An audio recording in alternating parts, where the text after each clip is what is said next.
Hello, I'm Enzo, and today I'll be playing TerraTech.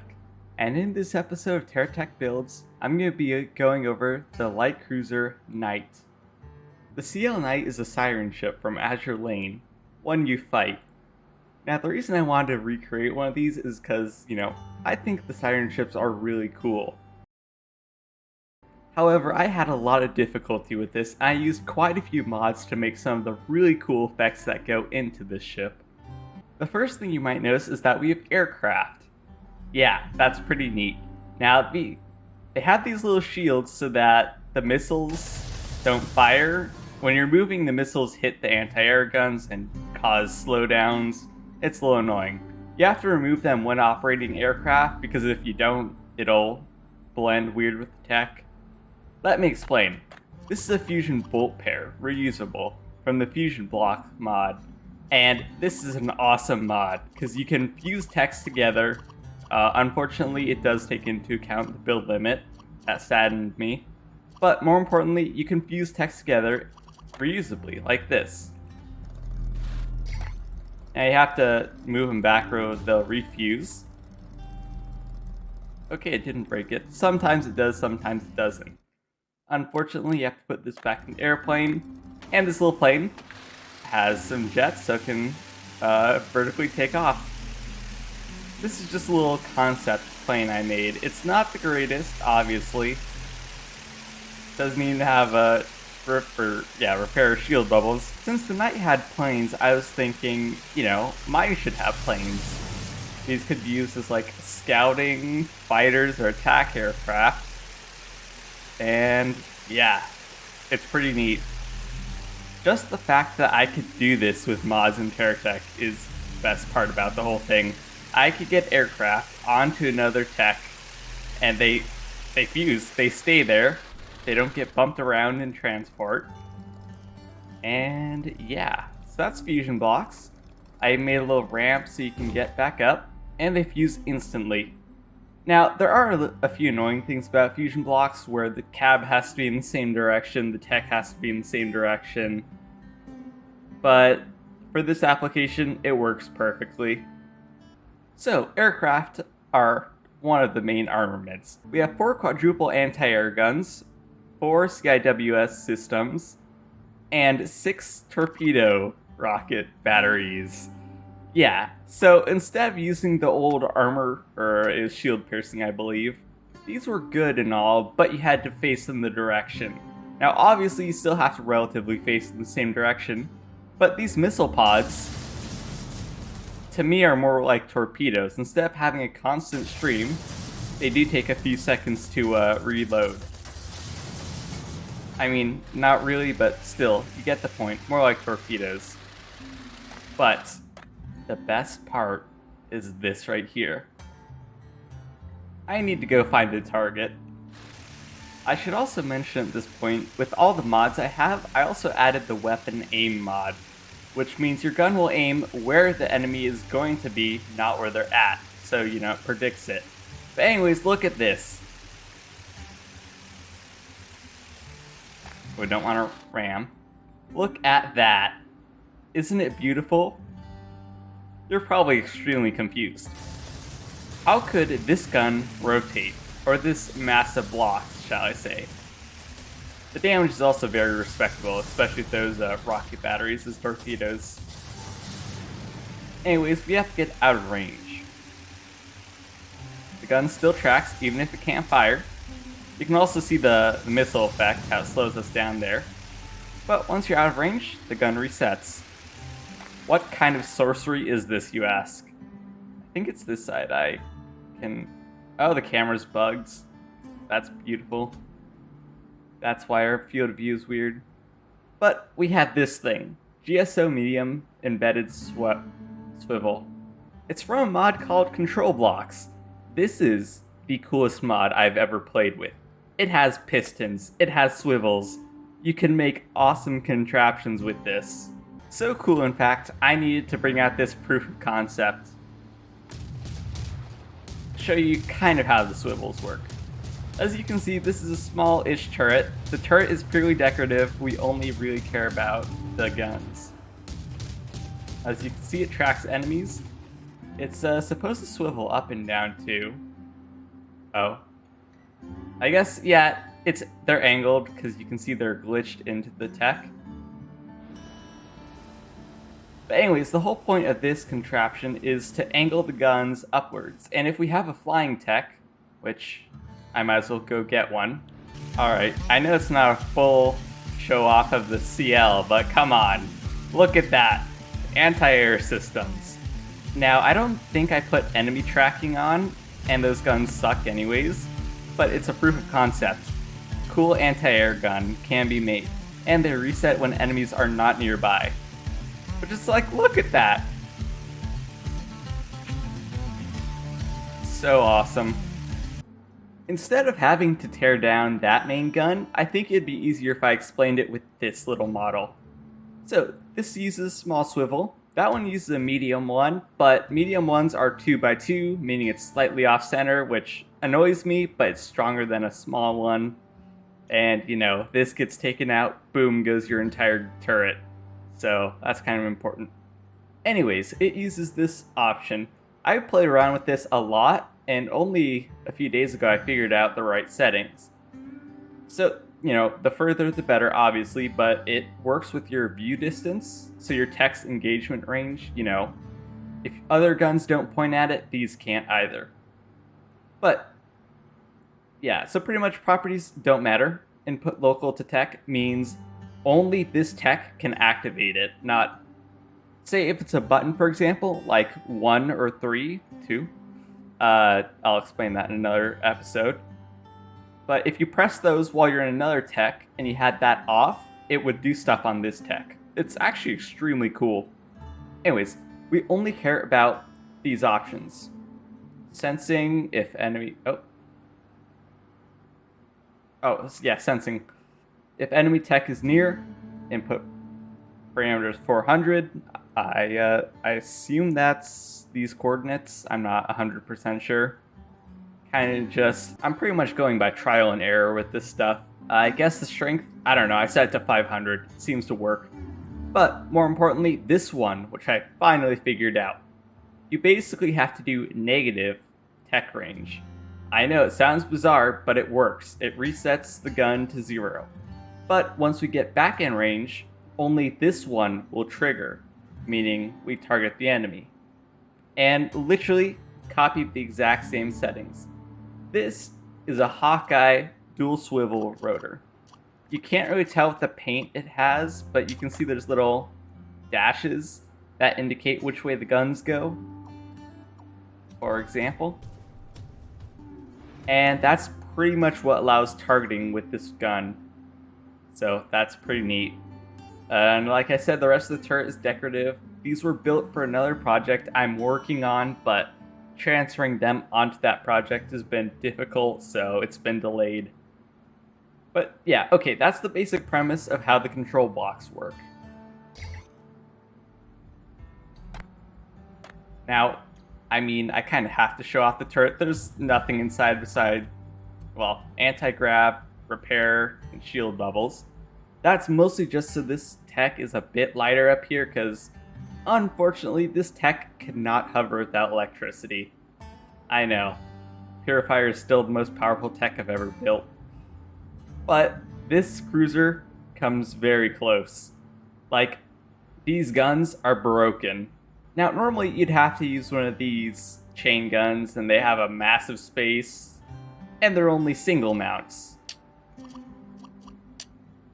But they rotate on their own. That's nice and all, but, you know, massive space taken. I want more. And most importantly, Siren Light Cruiser has a dual turret. And, you know, with those, it wasn't exactly going to be possible. So, there we have it. This is the basic loadout and armament of this tech. How the special armament works. Unfortunately, this turret isn't great at low enemies. But yet again, none of my ships are. They're meant to be fighting other ships and aircraft, which, yet again, is the specialty of this tech. With all the anti-air guns, the CIWS systems. So, how about we attack it with an aircraft? I'll be going over a few different aircraft, and these aircraft will all have their own episodes. However, there's a cool block I'm using.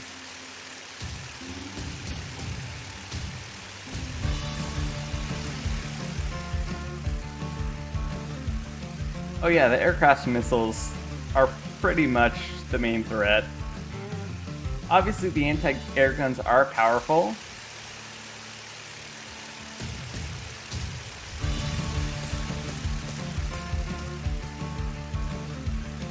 But we have flares. Uh-oh. Huh. I haven't used this aircraft in a while.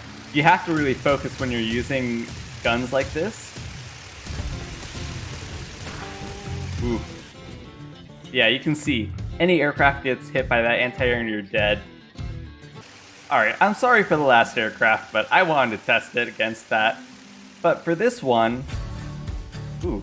Oh, those missiles hurt. This doesn't have... It does have flares. I'm gonna try and see what the CIWS systems can do. But not against these missiles. But you can see how the gun almost tries to track us. I wish I could make the barrels rotate up and down. Potentially a future upgrade. But you can see how well the armor does against threats. Like, it took those high explosive guns like a champion.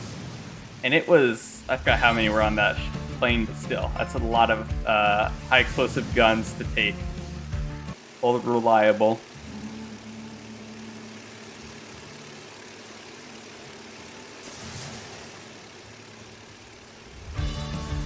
Yeah, not much is going to protect you from one of these cruise missile barrages.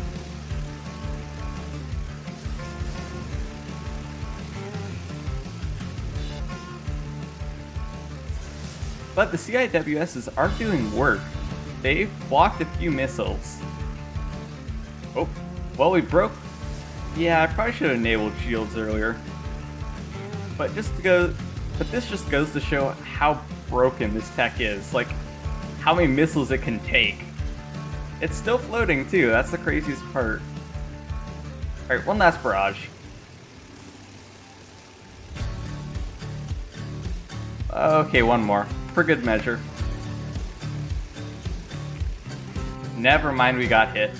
There's some damage to, you know, the outside layers, but look... Wow. And that was taking direct fire too.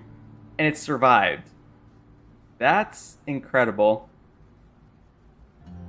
Let's see. Yeah, most of the gravity pads were blown off. But yet again, this is how good my armor design is with these ships. The flight deck, you know, probably could still be used, honestly. The flight deck hasn't been penetrated, which is a great sign.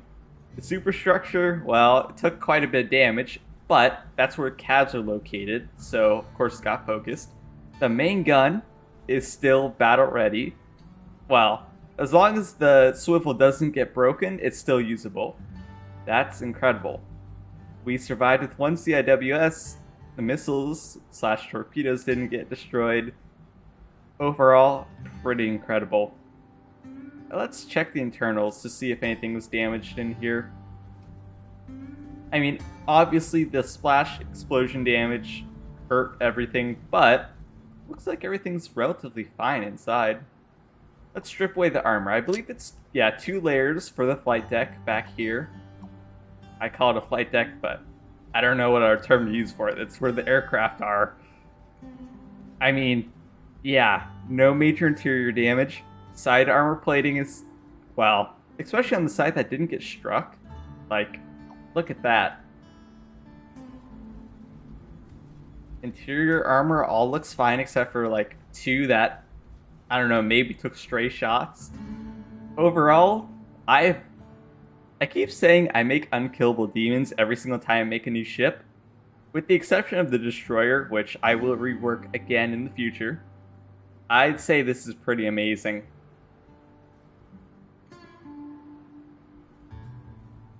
Yeah, it's just like, it's such a powerful tank. Let's see.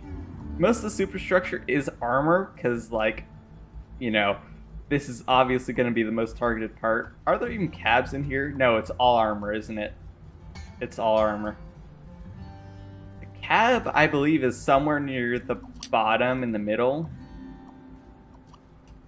Interior-wise, it's these zero propellers with batteries, shield repair bubbles. Let's see if I can strip off the bow armor. Yeah, so the bow armor is actually pretty light for my standards.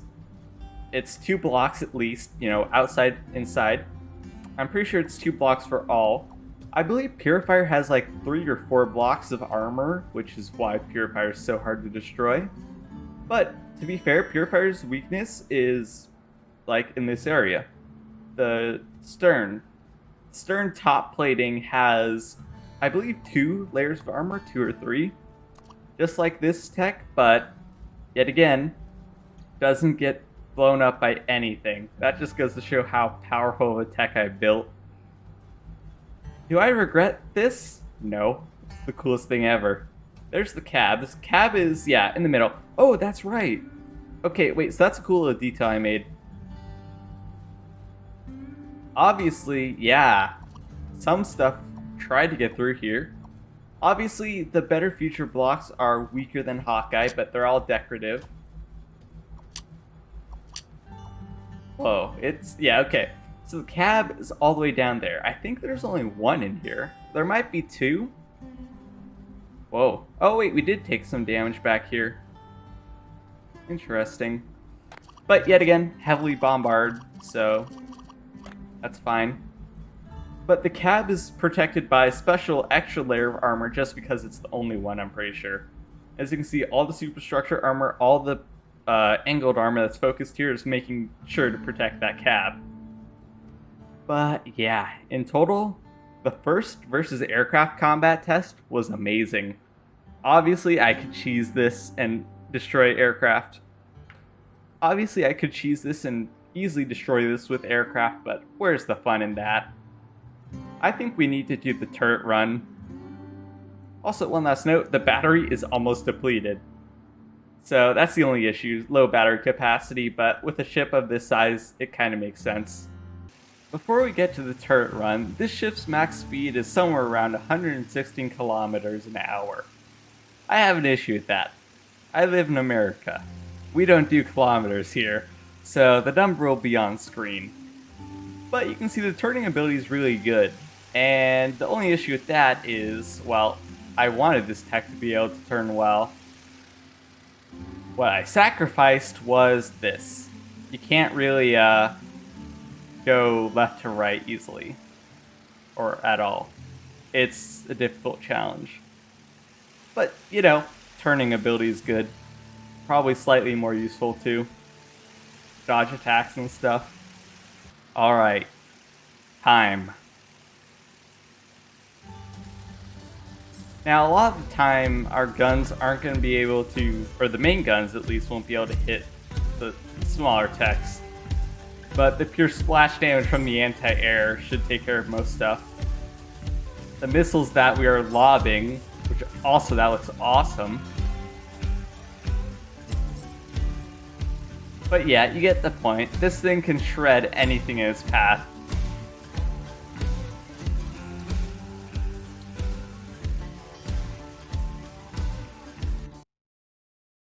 Oh. Alright, well, I think you get the message. It's kind of broken. So broken, in fact, it crashed the game. Well, I guess I'll go on to the next battle then. Since the fight was so laggy, I decided to do a voiceover for this part. The fight was actually pretty interesting. I haven't really played with these 30mm high explosive guns before, but they just shredded Purifier. Like, all of that superstructure armor, gone. The superstructure is usually one of the hardest parts of Purifier to destroy. The only issue with this fight was really Purifier wasn't fighting back. I'm pretty sure it was because of the charger behind me, but that was pretty disappointing. Still though, the amount of damage this light cruiser can output is insane. And I kinda wish we took more damage, because, you know, this doesn't feel fair. I have such broken guns, yet I took so little damage. But yeah, the anti-air also helps because these anti-air guns have insane area of effect damage, so they can blow massive holes in enemies too. Not to mention the freaking rocket batteries, those things are extremely effective. But yeah, I think the clear winner of this fight is the light cruiser. Just like, look at that hole that was built into Purifier. Crazy.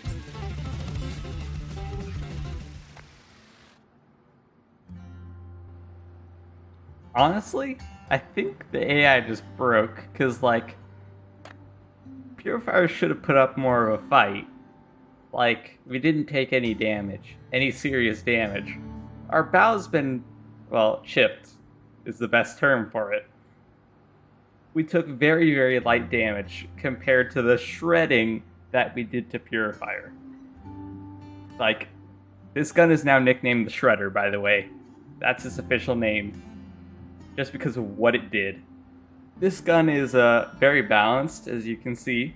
These guns were never meant to be mounted and moved like this, but apparently when they do, they kind of break the game more than they already do. Oh, and these are the high explosives. These aren't even shield or armor piercing, so yeah. Maybe it'd be more appropriate if I went armor piercing, because then I'd have a tougher time against repair bubbles, or shield bubbles.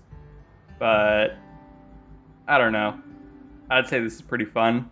Anyways, that's going to be the episode. Yet again, Purifier fight is disappointing just because of how easy it is with this ship. But, you know, you live and you learn. I found a new broken ship, and the next ship I'm going to build is probably even more powerful. Well, next actual one. I still need to redo the destroyer. Anyways though, thank you guys for watching. I hope you enjoyed this episode. If you did, consider leaving a like, maybe even subscribing. This is going to be Enzo from LookIntoGaming, signing out.